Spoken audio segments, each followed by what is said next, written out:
దేవునికి శిష్యులు అవ్వాలనండి ఎవరికి ఆశ కలిగి ఉందో, మొదట వాళ్ళు దేవుడికి శిష్యులు అవ్వాలనంటే వారిని వాళ్ళు అసహించుకోవాలి.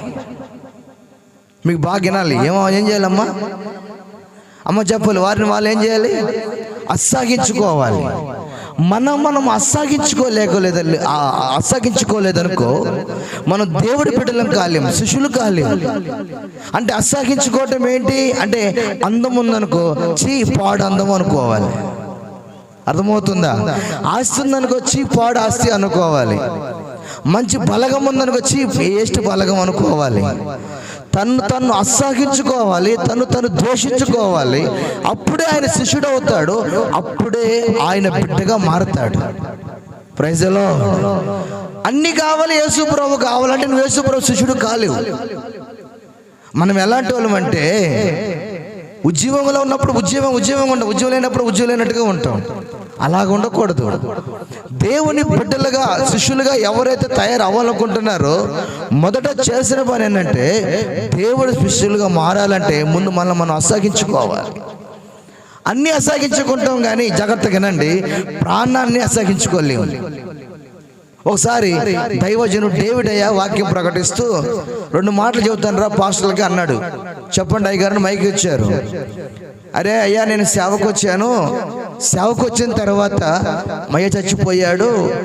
మయ్య చచ్చిపోయాడు సంగతి నాకు తెలిసి శవాన్ని పారేయాలి కదని ఊర్లోకి వెళ్ళాలి కదా అని చెప్పి మా పాస్టర్ గారిని అడిగాను. అయ్యా, మయ్య చచ్చిపోయాడు, పారేసుకుని వస్తానయ్యా అని అంటే, ఇంకా మీ నాన్న మీద ప్రేమ చావలేదురా అన్నాడు. అదేంటయ్యా, కన్న తండ్రి కాదంటే నీ తండ్రిని కూడా నువ్వేం చేయాలి? ద్వేషించబడాలి. నీకున్నవన్నీ విడిచిపెట్టాలి. అప్పుడే నువ్వు చేసేకి శిష్యుడు అవుతావు. సరే మంచిదిరా, ప్రార్థన చేసి పంపిస్తాను చెప్పి ప్రార్థన చేసి పంపించేశాడు. అంటే కొంతమందికి దేని మీద ప్రేమ ఉంటుంది? కుటుంబం మీద ప్రేమ ఉంటుంది. కొంతమంది బంధువుల మీద ప్రేమ ఉంటుంది. కొంతమందికి డబ్బు మీద ప్రేమ ఉంటుంది. కొంతమందికి వాళ్ళ మీద ఎక్కువ మమకారం. హీరో లాగుండాలి, హీరోయిన్ లాగుండాలి, అందరికంటే గొప్పగా ఉండాలనుకుంటారు. నేను చెప్తున్నాను జాగ్రత్తగానండి, మీరు ఎవరు కూడా యేసు ప్రభు శిష్యులు కాలేరు. అమ్మ మాట్లాడే బాగినండి కొంచెం. హల్లెలూయా. అమ్మ కొంచెం ఆ పిల్లని కూర్చోబెట్టండి. పాప మా పిల్లలు ఇందా నుంచి దేవుని సన్నిధి కదా వాక్యం వినండి తల్లులారా. హల్లెలూయా చెప్పండి కొంచెం గట్టిగా. హల్లెలూయా. ద్వేషించుకోవాలి. ద్వేషించుకోకపోతే అంటే నేను చెప్తున్నాను, తండ్రిని విడిచిపెట్టమని కాదు. నేను ఇక్కడ మాటకు అర్థం, ప్రేమించాలి ఎంతవరకు అంతవరకే. భార్యని ప్రేమించాలి ఎంతవరకు అంతవరకే. పిల్లల్ని ప్రేమించాలి ఎంతవరకు అంతవరకే. డబ్బుని ప్రేమించాలి అంతవరకే. అధిగమించి ప్రేమలు కలిగి ఉన్నావనుకో నువ్వు దేవుడి శిష్యుడు కాలేవు. సమాజంలో చెడిపోవడానికి కారణం, దేవుని బిడ్డలు కాకుండా ఉన్న కారణం ఏంటంటే ఎక్కువగా ప్రేమ, లోక సంబంధమైన ప్రేమ ఉంటుంది.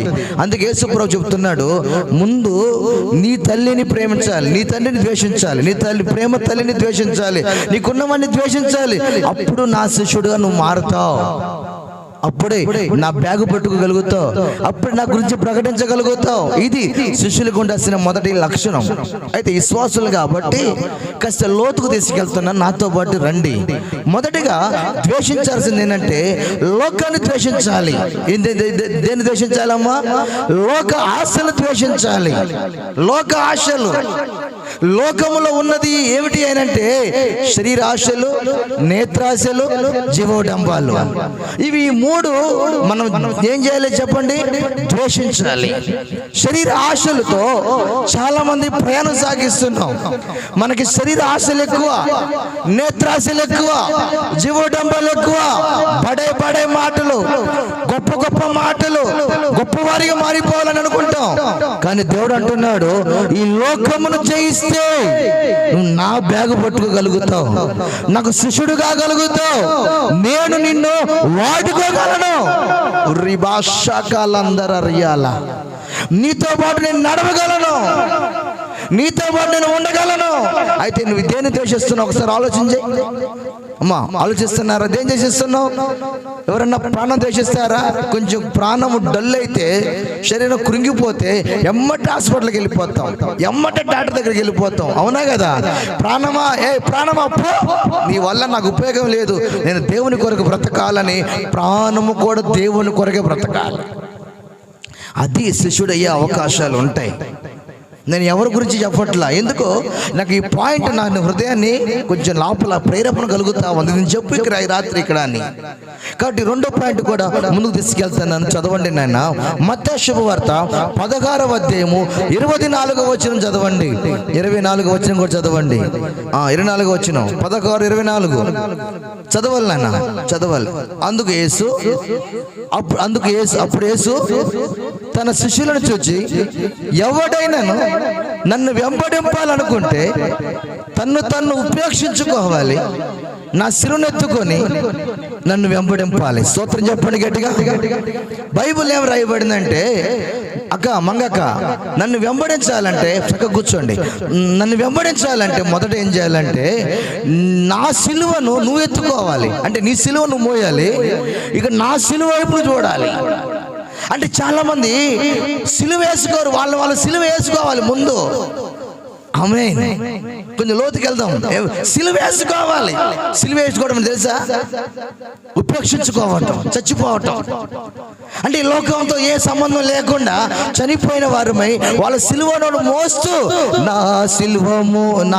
సిలువ చెప్పాడండి, నీ సిలువ నీడలో విశ్రమింతును అంతము వరకు, నా సిలువ మోయుచు నీ సిలువ నీడను.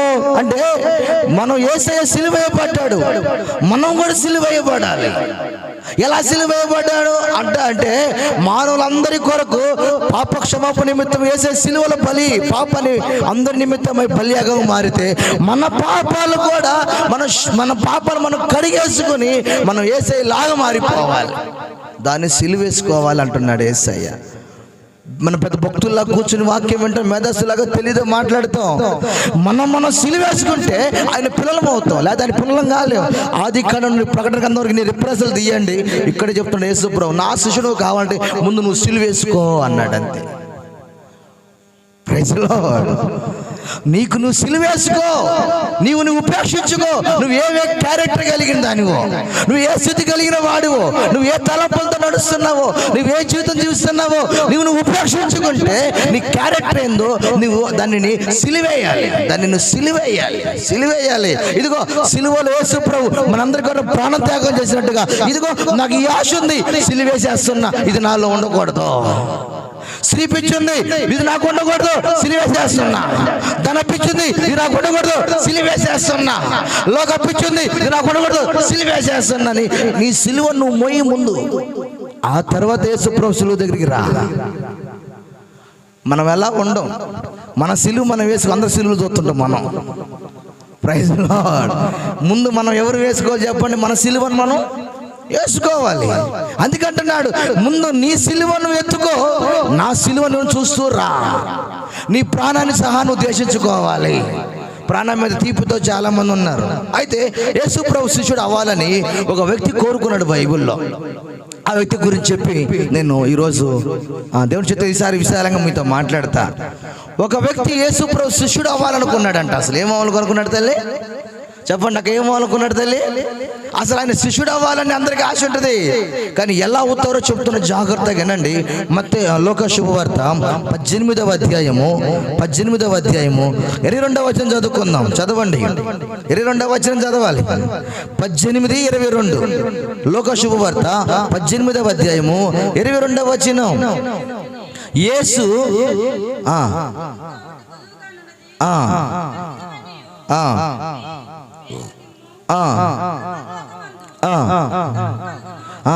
ఆగండి 18 వచ్చింది చదవండి. ఒక అధికారి ఆయనను చూచి సద్బోధకుడా, నిత్య జీవమునకు వారసుడొకటకు నేనేమి చేయవలని ఆయన అడిగాను.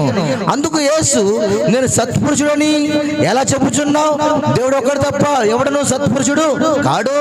విచారించవద్దు, నరహత్య చేయవద్దు, దొంగిలవద్దు, అబద్ధ సాక్ష్యం పలకవద్దు, నీ తల్లిదండ్రులను సన్మానింపు, ఆజ్ఞలు వెరుగుతువు కదా అని అతనితో చెప్పు. అందుకు అతడు, బాల్యము నుండే వీటన్నిటిని నేను అనుసరించునే ఉన్నాను అనేను. యేసు, నీకు ఇంకొకటి కొదువుగా ఉన్నది. స్తోత్రం చెప్పండి గట్టిగా. ఈ వ్యక్తి యేసు ప్రభు దగ్గరకు వచ్చాడు. ఇతను వచ్చినప్పుడు ఇతను ఒక అధికారి. ఇతను ఎవరు అంటామా? నాకు చూడాలి గట్టిగా చెప్పండి. ఇతను ఎవరు? చెప్పండి డాడీ, ఎవరు? ఇతను ఒక అధికారి. యేసు ప్రభు శిష్యుడు అవ్వాలని దగ్గరికి వచ్చాడు. అయ్యా, నిత్య జీవమునకు నేను వారసుని అవ్వాలి బాబు, నేనేమి చేయాలి చెప్పు అంటే, నరహత్య చేయొద్దు, చేయట్లేదు బాబు అన్నాడు. వ్యభిచారం చేయబాకు, చేయట్లేదు బాబు అన్నాడు. అబద్ధ సాక్ష్యం పలకబాకు అంటే అబద్ధ సాక్ష్యాలు పలికే వాళ్ళు ఉన్నారని పలకను బాబు అన్నాడు. యువతల సొమ్ము తినబాకు, తిన్న బాబు అన్నాడు. నేరం మాపు బాగు అన్నాడు. అని నేరం బాబు ఎన్ని చేస్తూనే ఉన్నానయ్యా, బాల్యం నుండి చేస్తున్నాను అంటే ధర్మశాస్త్రాన్ని ఇతడు పాటిస్తున్నాడు. కానీ ఇతనికి ఒకటి కొద్దుగా ఉన్నదని యేసు ప్రభు చెప్తున్నాడు ఇక్కడ. అంటే ఇతను ఏమి చేయాలో ఇతనికి అర్థం కాల. అసలు మ్యాటర్ ఏంటంటే, మీరు జాగ్రత్తగా వింటే ఈ పాయింట్ మీ హృదయంలో ఖచ్చితంగా పనిచేయును గాక. చెప్పండి గట్టిగా, హల్లెలూయా, హల్లెలూయా. నేను ఎన్ని చేస్తున్నానయ్యా, కానీ నిత్య జీవనకు వారసున్నావాలనుకుంటున్నాను. అది చెప్పండి నాయనా అంటే, ఒక్కటి కొదువుగా ఉన్నది అన్నాడు. ఏంటి ఒక్కటి కొదువుగా? నీవు నీ ధనము పేదలకి అమ్మి లేదా పేదలకి పంచిపెట్టి వచ్చి నన్ను వెంబడించు, నాకు నువ్వు శిష్యుడు అయిపోతావు అన్నాడు. బాగినాలి, నీ ధనమును ఏం చేయాలంటే పేదలకు పంచిపెట్టి వచ్చి నన్ను నువ్వు వెంబడించాలని అంటే అక్కడ రాస్తుంది, అతడు మిగిలి ఆస్తి గలవాడు కనుక మిక్కిలి వ్యసనపడి ఆయన దగ్గర నుంచి వెళ్ళిపోయాడు. చాలా జాగ్రత్తగా వినాలి ఇక్కడ మాట. బాబును కూర్చోబెట్టండి అమ్మా. హల్లెలూయా. ఇక్కడ మిక్కిలి ఇతను ఎవరు? ఆస్తి గలవాడు. పరలోక రాజ్యానికి డబ్బుంది, బిల్డింగ్లు కడుతున్నాం, మేము పరలోకం పోతామంటే డబ్బు ఉండొచ్చు, బిల్డింగ్ ఉండొచ్చు, తప్పులేదు. కానీ నీ ఆస్తిని నువ్వు ఎవరికి పంచాలంట? పేదలకు పంచాలి. అంటే ఇతనికి ఒక్కటి కొదువుగా ఉన్నది. ఈరోజు చర్చికి పోయే వాళ్ళు ఒకటి కొదువుగా ఉంటుంది. ఏంటో ఒక్కటి, ఆ ఒక్కటి ఏమిటి అంటే, వ్యభిచారం చేయనయ్యా, అబద్ధాలు ఆడినయ్యా, త్రాగున్నాయా, సినిమాలు చూడనయ్యా, ప్రోగ్రాషాలు అయినయ్యా, అయినా నీకు ఒకటి కొదువుగా ఉంది. ఆ ఒక్కటి ఏమిటి? ఆ ఒక్కటేమిటి? వన్ వన్ వన్ వన్ అయ్యా, ఒక్కటి డబ్బు మీద మమ్మకారం తగ్గలేదు. అయితే ముందు ఆ డబ్బుని విడిచిపెట్టి రా అన్నాడు. మమ్మకారం తగ్గలేదు, రాయబడింది. యేసుప్రభు చెబుతున్నాడు, బాబు ఆ డబ్బును పేదలకు పంచిపెట్టేసి నన్ను వెంబడించంటే అతనంట చాలా బాధపడ్డాడంట. ఆ డబ్బు విడిచిపెట్టడం బాధ వేసింది. దేవుడు కావాలి డబ్బు విడిచిపెట్టాలండి. నీకు దేవుడి కాళ్ళు డబ్బు విడిచిపెట్టాలి, దేవుడి కాళ్ళు లోకాన్ని విడిచిపెట్టాలి, దేవుడి కాళ్ళని అన్ని విడిచిపెట్టాలి. అన్ని విడిచిపెట్టి మైకు పట్టు ప్రసంగం చెబుతున్నాను నేను. విడిచిపెట్టలేకపోతే మనం ఆయన శిష్యులు కాలేం. బైబిల్ సెలవిస్తున్న మాట ప్రకారంగా మనం వెళ్ళగలిగితే ఆ ఒక్కటి అన్నాడు. ఏంటి ఆ ఒక్కటి? నీలో ఉన్న ఒక్కటి ఏమిటి? ఒక్కటి అడుగుతున్నాడు దేవుడు. ఒకటి కొదువుగా ఉంది, ఒకటి కొదువుగా ఉంది, ఒక్కటి కొదువుగా ఉంది. 1 మార్క్ ముందు పెడుతున్నాడు. ఈ ఒక్కటి నీకు కొదువుగా ఉంది. అన్ని ఉన్నాయి. బోధకుడు అతను దేవుని గురించి తెలిసిన వాడే. నిత్య జీవనకు వారసుడు అవ్వాలని ప్రభు దగ్గర అడుగుతుంటే ప్రభు చెబుతున్న మాట, ఒక్కటి ఉంది బాబు, దాన్ని విడిచిపెట్టి రాయ్యా అన్నాడు. విడవలేకపోతున్నాం. కొంతమందికి భార్య మీద ప్రేమ. మందిరికి రా బాబు అని అనుకో, ఆ భార్య మీద ఎంత ప్రేమ ఉంటుంది అంటే అంత ప్రేమ. కొంతమంది భర్త మీద ప్రేమ. మందిరానికి కూడా పోరు, భర్తని విడిచిపెట్టిపోరు, భార్యని విడిచిపెట్టిపోరు, పిల్లల్ని విడిచిపెట్టిపోరు. పిల్లలు ఇచ్చిన దేవుడు విడిచిపెట్టిపోలేరు. పనులు విడిచిపెట్టిపోలేరు ఆరాధనకు. కొంతమంది టైం అంటే అసలు ఎంత దారుణం అంటే, దేవుణ్ణి ఆరాధించడానికి కొదువైన ఒకటి ఏమిటో దాన్ని తొలగించాలి. అప్పుడే నువ్వు శిష్యుడు అవుతావు. నీకు మాట చెప్పి నేను ముందుకు తీసుకెళ్తాను. ఇక్కడ శిష్యుడు అవ్వాలంటే కొదువైన ఒకటి నేను తొలగించి అన్నాడు దేవుడు. ఈ ప్రాంతం నుంచి విడిచిపెట్టి వెళ్ళు అన్నాడు దేవుడు. ఎందుకు అనంటే రక్షించబడతావని అంటాడు. ఏంటి ఆ ప్రాంతం? సొదొమ గొమొర్రా పట్టణాలు. లేండి, ఈ ప్రాంతాన్ని విడిచిపెట్టి రండి అంటాడు దేవుడు. అంటే శిష్యుడు అవ్వాలంటే మనం కొన్నిటికి పారిపోవాలి. జాగ్రత్తగా వినాలి ఈ మాట. పారిపోవాలి. ఆయన దర్శనం మనకు ఉండాలి, ఆయన సిలువ మనకు ఉండాలి, ఆయనతో సహవాసం ఉండాలి. మనం పారిపోవాలి. పారిపోకపోతే నువ్వు ఆ సిలువను మొయ్యలేవు, నువ్వు సిలువను నువ్వు మొయ్యలేవు, పరలోక రాజ్యానికి నువ్వు వారసుడు కాదు. పారిపోవాలండి. పారిపోతేనే విజయం వస్తుంది. యవనెచ్చల నుండి పారిపోవాలి అంటాడు పౌలు తిమోతి. నీ యవనెచ్చల నుండి నువ్వు పారిపో. యవన ప్రాయం చాలా ప్రమాదకరమైనది. యవనము అనేది చంపుకోవాలి, యవన పొంగులను చంపుకోవాలి, యవనెచ్చలను చంపుకోవాలి, పారిపోవాలి. యేషేబు ఒక స్త్రీ వద్ద నుండి పారిపోతాడు బైబిల్లో, మీకు తెలుసు. పారిపోయాడు కాబట్టి రాజు అయ్యాడు అతను. హల్లెలూయా, చెప్పండి గట్టిగా హల్లెలూయా. ఒక మాట చెప్తాను నేను, సొదొమ గొమొర్రా పట్టణం నుంచి కూడా నువ్వు వెళ్ళిపోవాలంటాడు దేవుడు. అక్కడ సొదొమ గొమొర్రా పట్టణాలు ఏముంది అనంటే పాపానికి పాపాన్ని సమకూర్చుకుంటున్న ప్రాంతం అది. అక్రమంగా పురుషునికి పురుషులు, స్త్రీకి స్త్రీలు కామ ప్రాప్తులై కామంతో ఒళ్ళు విరిచిపోయి కళ్ళు నెత్తికొచ్చి రెడ్ ఏరిగా మారిపోయిన ప్రాంతం అది. దాన్ని దృష్టి పెట్టుకున్నాడు దేవుడు. లోతు చెబుతున్నాడు, లోతు దేవదూతల్ని పంపిస్తున్నాను, ఈ ప్రాంతం నుంచి బయటికి రా అనంటే అక్కడ ఒక మాట రాయబడింది. మీకు ఎప్పుడు చెప్పని విషయాలు చెప్తున్నా, జాగ్రత్తగా వినండి. ఈ రాత్రి స్తోత్రం చెప్పండి కొంచెం గట్టిగా. వాళ్ళు ఏం చేశారు తెలుసా? దేవదూతలు రాగానే దేవదూతలను చూశారంటే వాళ్ళ ఊరోళ్ళు, అయ్యా ఈ అమ్మాయిలు బాగున్నారు, ఇక్కడున్న వాళ్ళకంటే అందంగా ఉన్నారు, వీళ్ళతో మేము ఆట ఆడుకుంటామయ్యా, వీరితో మేము లోకంలో గడుపుతామంటే, అయ్యారా నాకు 2 కూతురు ఉన్నారు, వాళ్ళతో ఆడుకోండి కానీ వీళ్ళతో ఆడుకోబోకండి, నా నీడకు వాళ్ళు వచ్చి ఉన్నారు. పరిశుద్ధులు వాళ్ళు, మీలాంటి స్వభావం కలిగిన వాళ్ళు కాదు, మీరు మానవ మృగులు, దుర్మార్గపు జీవితాలు. అయితే వాళ్ళు అలాంటి వాళ్ళు కాదని చెప్పి వాళ్ళతో మనుషులతో యుద్ధం చేస్తున్నాడు ఎవరు? లోతు. అప్పుడు దేవదూత అంటుంది, ఏంటి లోతు వాళ్ళతో తగదు పెట్టుకున్నావు అంటే, అయ్యా వాళ్ళు నీచులయ్యా, మిమ్మల్ని చూసి చాలా విధంగా అనుకుంటున్నారంటే, ఎవరమే ఆ గుమ్మము మరుగు చేస్తాములే, భయపడబాకు, నువ్వు రెడీయో పోదాం మనం బయటికి అన్నాడు. జాగ్రత్తగా వినాలి ఇక్కడ. అప్పుడు అంటున్నాడు అక్కడ అతడు అంట, చదవండి ఆదికాండంలోకి రండి. అసలు ఎందుకు బైబిల్ డౌట్ వస్తుంది? ఆదికాండం 14వ అధ్యాయము చదవండి. 14వ అధ్యాయము ఉరకామ షేకాల అందరా తురాబధికార 14వ అధ్యాయం ఆదికాండము 19వ అధ్యాయము క్షమించుదురు గాక 19వ అధ్యాయము 14వ వచనం ధ్యానం చేయండి తమ్ముడా. 14వ వచనం చదవండి. చదువు నాన్న. లోతు బయటకు వెళ్ళి తన కుమార్తెలను పెండ్లాడే ఉన్న ఆలులతో మాట్లాడి, లేండి ఈ చోటు విడిచిపెట్టి రండి, యెహోవా ఈ పట్టణం నాశనము చేయబోతున్నాడు. స్తోత్రం చెప్పండి. దేవుడు ఏమన్నాడంటే పారిపో అన్నాడు. జాగండి అమ్మాయి, నగలు చూడాలి గట్టి. ఏమన్నాడు రా తల్లి? నమ్మ నగలు చూడాలి. ఏమన్నాడు తల్లి? పారిపో అన్నాడు. లోతు ఆడ ఏం చేశాడంటే, పారిపోవాలంటే ఆ ఊరు దాటి పారిపోతే చాలా మేలు. దేవుడు ఆలోచన తీసుకోడుగా ఈ మనుషుడు తడువు చేశాను అని రాసింది అక్కడ. తడువు కిందకి రండి, 16వ వచనంలోకి రండి. అతడు తడువు చేశాను. తడువు చేసి అక్కడికి వెళ్ళాడు. ఆగండి. ఇక్కడ పారిపోవాల్సింది ఊరు దాటి పారిపోవాలి.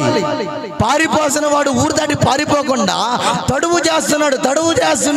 ఎందుకు తడువు చేస్తున్నాడంటే, సోయారు గృహ దగ్గరికి వెళ్ళిపోయి సోయారు గృహలో పిల్లల్ని పెట్టుకొని అక్కడ ఉండిపోవటం వలన పిల్లలు తండ్రికి ద్రాక్షారసము పోపించి ఒకటి తెలియకుండా ఒకతే తండ్రితో సంసారం చేసిరి అని ఉంది అక్కడ. మీకు అందరూ తెలిసిన వాక్యం ఏది? తడువు చేయబట్టే నాశనం అయిపోయింది ఫ్యామిలీ. దేవుడు పారిపోమంటే నువ్వు పారిపోవాలి. ఎక్కడికి పారిపోవాలంటే, ఇదిగో ఈ పట్టణంలోకి ఎదురుకున్న పట్టణంలోకి పారిపో, వెనకకి చూడవాకు అన్నాడు. వెనక్కి చూసినందుకే భార్యను పోగొట్టుకున్నాడు లోతు. వెనకెందుకు చూసావు? పరిగెత్తమన్నాడు, వెనక చూడొద్దు అని చెప్పాడు. నాకటి మీద చేయి పెట్టి వెనక తట్టు చూచేవాడు పరలోక రాజ్యానికి వారసుడు కాడు. అయితే విశ్వాసులైన మనము వెనక్కి చూడకూడదు. ఇక్కడ లోతు భార్య దేవుడు పట్టుకొని నడిపిస్తున్నా కూడా మమకారం పోలా, ఊరి మీద పాపం మీద ప్రేమ తగ్గల, లోకం మీద ప్రేమ తగ్గల, వెనక్కి చూసింది. ఉప్పు స్తంభము అయ్యను. ఇంకో మాట చెప్పను, ఆమె ఉప్పు స్తంభం అవడానికి కారణం ఏంటంటే వెనక్కి చూసింది. తాగితే ఉప్పు, పట్టుకుంటే స్తంభం. తాగితే ఉప్పు, పట్టుకుంటే స్తంభం. ఏమైంది? ఉప్పు స్తంభమైంది. దేవుడు నిన్ను నడిపిస్తుంటే వెనక్కి చూసావంటే నువ్వు ఆయన శిష్యుడు కాలేవు. అసలు ఈమె వెనక్కి ఎందుకు చూసింది? వెనకలో ఏముంది అంటే విడిచిపెట్టిన వాటి మీద పరిగెత్తకూడదు. మళ్ళీ ఏది విడిచిపెట్టావో, ముందు విడిచిపెట్టావా మళ్ళీ చూడకూడదు. పాపం విడిచిపెట్టావా మళ్ళీ చూడకూడదు. అబద్ధాలు విడిచిపెట్టావా మళ్ళీ చూడకూడదు. లోకం విడిచిపెట్టావా మళ్ళీ చూడకూడదు. ఎందుకని? అనుభవపూర్వకముగా వాళ్ళు తెలుసుకుని లేదు కనుక.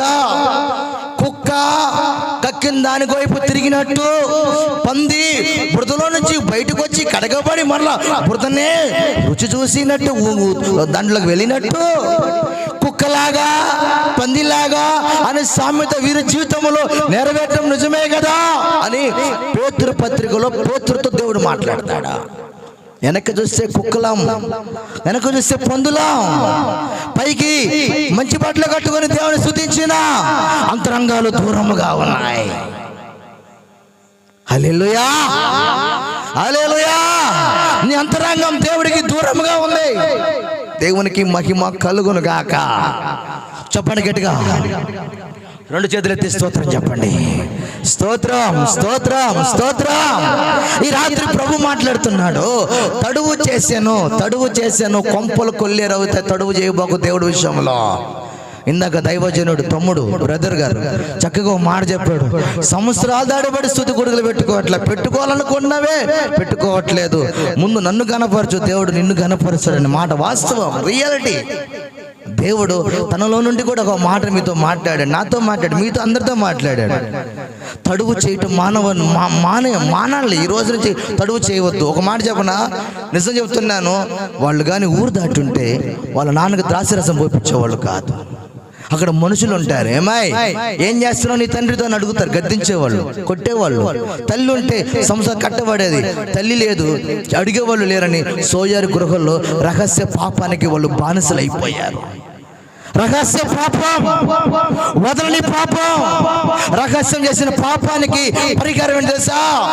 భయంకరమైన శాపం అనుభవించింది. అలా పిల్లలు అనుభవించారు. తల్లి పిల్లలు చేసిన పాపం పిల్లలు అనుభవించారండి. ఈ రోజున నేనేమనుకో చెప్పనండి. నేను ఈ ప్రాంతం నుంచి ఒంగోలుకి వెళ్తుంటే రోడ్ల మీద ఆడవాళ్ళు రహస్య పాపాలు చేపిస్తున్నారు. ఎయిడ్స్ వ్యాధులు వస్తాయి, నష్టం పోతే. షాన్నపూడి గురించి నాకు భయం వేస్తుంది. అయ్యో, పరిశుద్ధులున్న ప్రాంతాల్లో, పరిశుద్ధ ప్రాంతాల్లో, ఈ ఒంగోలు పైదారులు ఇటువైపు అటువైపు ఆడవాళ్ళు పురుషుల్ని పిలుస్తున్నారు. డబ్బుల నిమిత్తమై కామ ప్రాప్తులై రహస్యం ఎయిడ్స్ వ్యాధులు రావడానికి కారణం ఇలాంటి దుస్థితే. తెలుసా? దేవుని మందిరికి వెళ్ళే వాళ్ళు చాలా మంది ఏడుస్తూ ఉంటున్నారు. నాకు తెలిసిన వాళ్ళు. నేను రాత్రి పగలు కన్నీళ్ళు గచ్చి ప్రార్థన చేస్తాయా, ఏ యవనస్తుడు పడిపోకూడదు. ఏందమ్మా నీ బాధ? ఇటు తిందాను చుట్టూ అంటుంటే సోదం చెప్పు గట్టిగా. హల్లెలూయా. కూర్చోవాలి అమ్మా. కుక్కలైనా ఆమెతో మాట్లాడుతున్నావా అంటే ఈ మనసు ఇక్కడ లేదా నీ మీద? ఎంత అరుపు చెబుతున్నా కూడా నీ మనసు ఇక్కడ లేదా? వచ్చే వాళ్ళ మీద పట్టిందా? దేవునికి స్తోత్రం కలుగునగాక. హల్లెలూయా చెప్పండి గట్టిగా. హల్లెలూయా చెప్పండి అమ్మా. మీ మనసు చెప్పండి గట్టిగా. హల్లెలూయా. రహస్య పాపం ముసుగు జీవితాల్లో కలిగిన బ్రతుకులు ఏమైపోతాయి అంటే అంధకారం అయిపోతాయి. ఏమైపోతాయమ్మా? అంధకారం అయిపోతాయి. నాకు తెలిసిన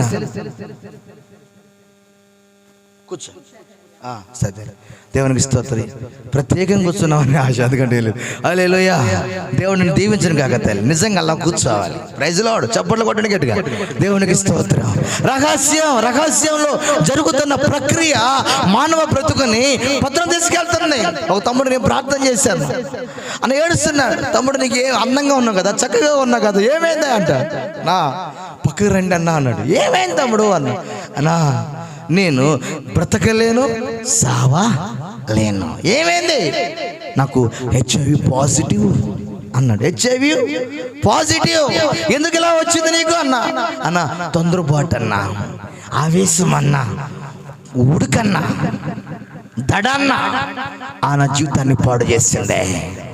బైబిల్ సెలవిస్తున్న మాట ఏంటంటే, మా వాక్యం వినాలి, బైబిల్ సెలవిస్తున్న మాట ఏంటంటే ఆ రాత్రి ఆ యొక్క తడువు చెట్టును బట్టి వాళ్ళ బ్రతుకులు ఏమైపోయినాయి అంటే చీకటికి వెళ్ళిపోయినాయి. ఏమైపోయినాయి అమ్మా? అమ్మ నాకు చూడ ఏమైపోయినాయి తల్లు? చీకటికి వెళ్ళిపోయినాయి.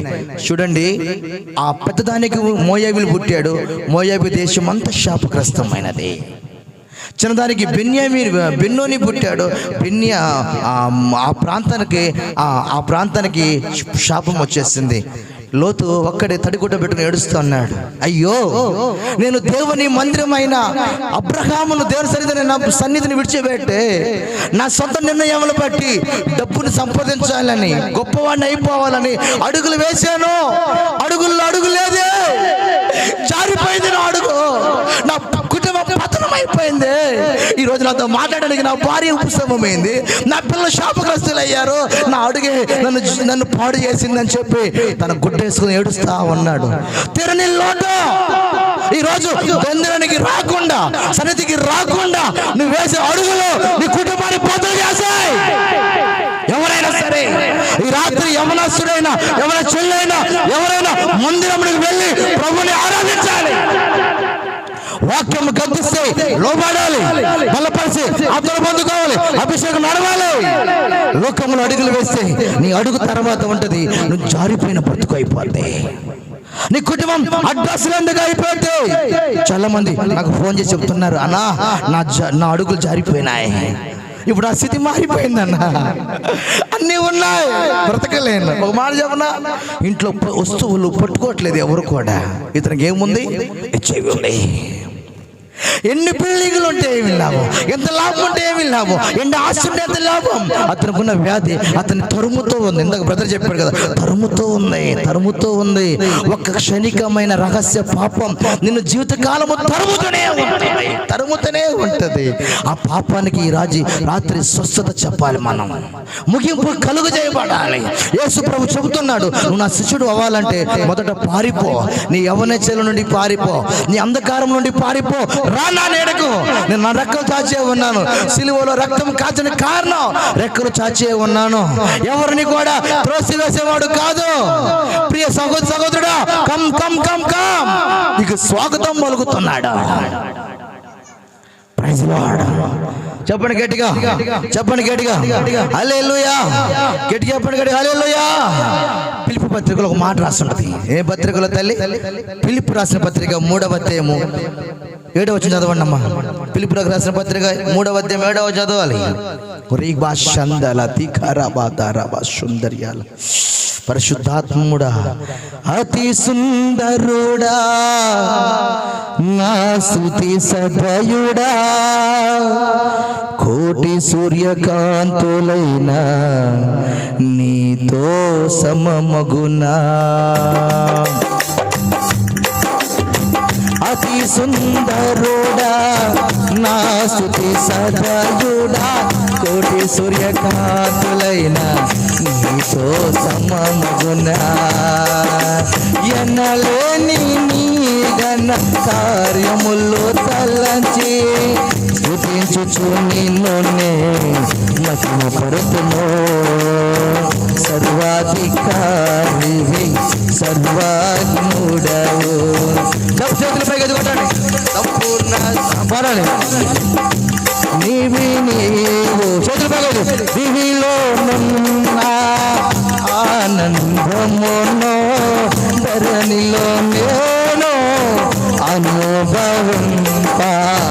మహిమాత్మతో నన్ను నింపితివా, మహిమాత్మతో నన్ను నింపితివా.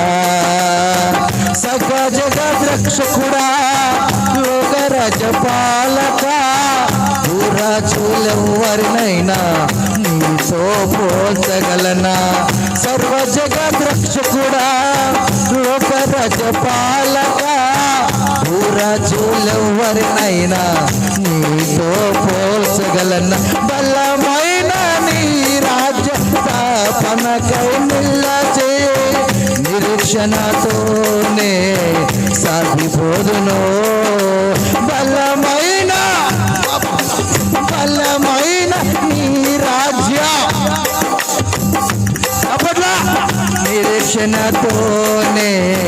సాగిపోదును.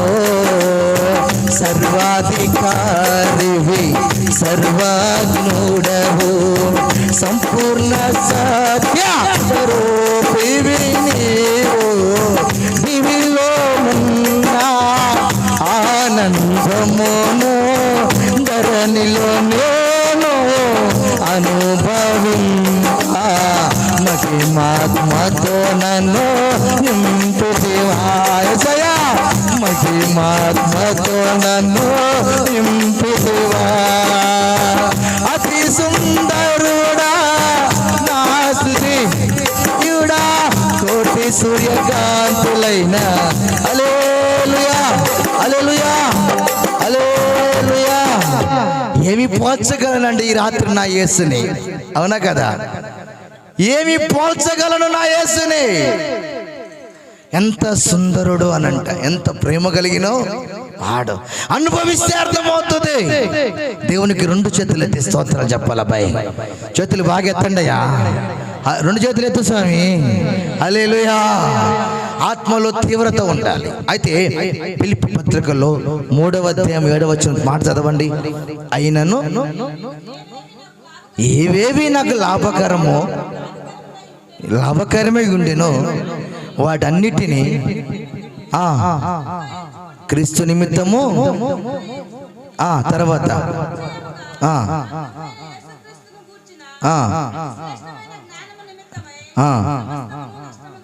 స్తోత్రం చెప్పండి గట్టిగా. స్తోత్రం చెప్పండి గట్టిగా. హల్లెలూయా హల్లెలూయా. ఈ 3వ అధ్యాయంలో ఒక మాటను రాయబడి ఉందండి. ఆ మాట నేను మీకు చూపిస్తాను. 11వ వచనం లాస్ట్ చదవండి. పునరుత్థాన బలమును నిమిత్తము ఆయన శ్రమలో పాల్గొనడం నెట్టిదో ఎరుగు నిమిత్తం సమస్తమును నష్టపరుచుకుని వాటిని పెంటతో సమానముగా ఎంచుకొనుచున్నాను. ఏమన్నాడమ్మా?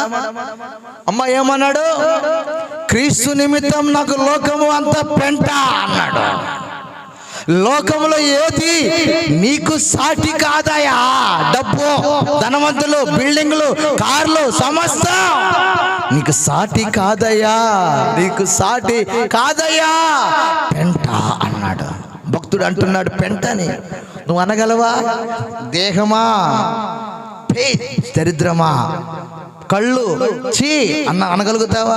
నీ ప్రాణాన్ని అసహించగలుగుతావా? పౌలు అంటున్నాడు తిమోతికి పిలుపు సంఘం చెప్తూ అంటున్నాడు, లోకము సమస్తమును క్రీస్తు నిమిత్తమే పెంటగా నేను ఎంచుకొనుచున్నాను. నాకు ఏమి లాభమో వాటిని వదిలేశాడు. స్తోత్రం చెప్పండి గట్టిగా. మన మందిరంలో ఒక అబ్బాయి మీతో పోయినసారి అక్కడికి వచ్చాడు. బట్నెత్తి ఉంటుంది, గుర్తుండదా? బట్నెత్తి అబ్బాయి వచ్చాడు నాతో పాటు, గుర్తుందా? పరిచర్యలు ఎప్పుడు ఉన్నాడు, కంజులు వాయిస్తాడు. బట్నెత్తి అబ్బాయి తెలుసా మీకు? ఆయన పేరేంటి? ఎలీషా. జస్ట్ అండి మనతో పాటు పరిచర్యకు వచ్చి త్రాగుబోతు, భయంకరమైన త్రాగుబోతు. ఆ మందు తాగి జాబును పోగొట్టుకున్నాడు. అతను ఏ జాబ్ అంటే పోస్ట్ డిపార్ట్మెంట్లో ఊర్లో ఇచ్చే లెటర్లు, అంటే గవర్నమెంట్ పూర్తి గవర్నమెంట్ కాదు, సెంట్రల్ గవర్నమెంట్ పూర్తి కాదు. అతను అట్లా చేసేవాడు. పోగొట్టుకున్నాడు. దేని బంధనకు వచ్చాడు. బాగైంది.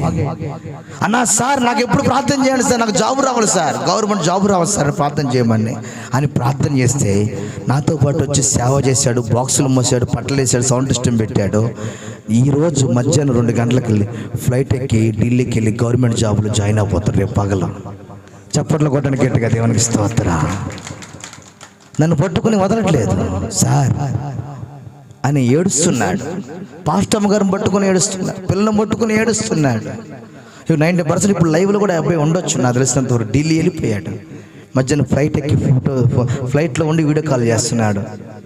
ఏంటి అంటే అతనికి 50,000 శాలరీ గొప్ప స్థితికి వెళ్ళిపోయాడు. సెంట్రల్ గవర్నమెంట్కి వెళ్ళిపోయాడు. దేవుడి దగ్గర నమ్మకంగా ఉండి పట్లు తీసినందుకే, స్థితిగతులు ఉన్నందుకే ఆ ఊర్లో అతను చూస్తే అందరూ కూడా ఆశ్చర్యపోతున్నారు. ఎలా వచ్చిందంటే దేవుని కోసం అన్ని విడిచిపెట్టాడు. మందిరంలోకి వచ్చాడు, చాపలు వేసాడు, నిద్ర విడిచిపెట్టాడు. చాలాసార్లు నైట్ ఇంటికి పోయేవాడు కాదు. మందిరంలో చాపలు వేసి మందిరంలో పనుకునేవాడు. చిన్న దుప్పటి కప్పుకొని పనుకునేవాడు. ఉదయం లేచి సార్ ఇంటికి పోతాను సార్ అని. పెళ్ళయింది, 2 బిడ్డలు, మంచి బిడ్డలే, వాళ్ళు చక్కగా ఉంటారు. వెళ్ళేవాడు. మందిరం కొరకు లోక ఆశలన్నీ వదిలేశాడు. సజీవంగా యాగంగా నాతో పాటు దేవుని సేవలో ప్రాణార్పణంగా పోయబడ్డాడు. ఈ రోజున నిన్న శనివారం కదా పాస్టర్ గారు, నిన్న శనివారం ఉదయం 10 గంటలకి పోస్ట్ డిపార్ట్మెంట్లు అందరూ నిలబడి అతనికి సన్మానం చేసి శాలువ కప్పి దండేసి, అయ్యా మా మధ్యలో నువ్వు ఇన్ని ఉత్తరాలు అందించే మా ప్రాంతం నుంచి, ఇప్పుడు గవర్నమెంట్ ఉద్యోగం వచ్చింది, నువ్వు ఢిల్లీకి వెళ్ళిపోతున్నావా అని చెప్పి అతను చూపిస్తుంటే, అతని అందరినీ ప్రేమ చూడలేదు కానీ వాళ్ళ అమ్మని, వాళ్ళ కుమారుని, కూతుర్ని, కొడుకుని ఎవరిని తీసుకుని వెళ్ళా. సార్ మీరు వస్తే నాకు చాలు సార్ అని పరితపించిపోతాడు. నేను అతన్ని మార్చాను, చెప్పాను, వాక్యం చెప్పాను, బలపరిచాను. ఈరోజు నేను సెంట్రల్ గవర్నమెంట్ జాబ్కి వెళ్ళిపోయాడు.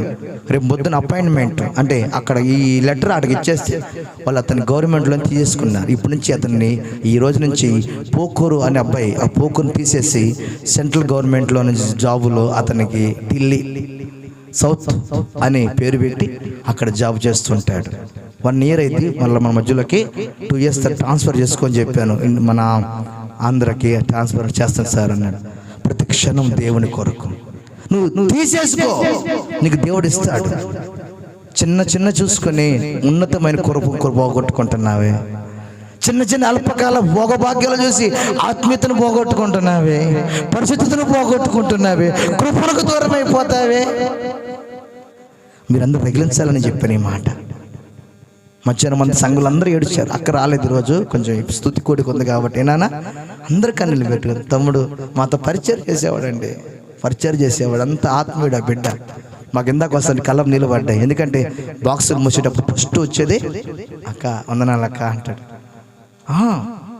అలా పరిచయం చేసేవాడు. ఎలా స్థితిగా మార్చాడు చూడు.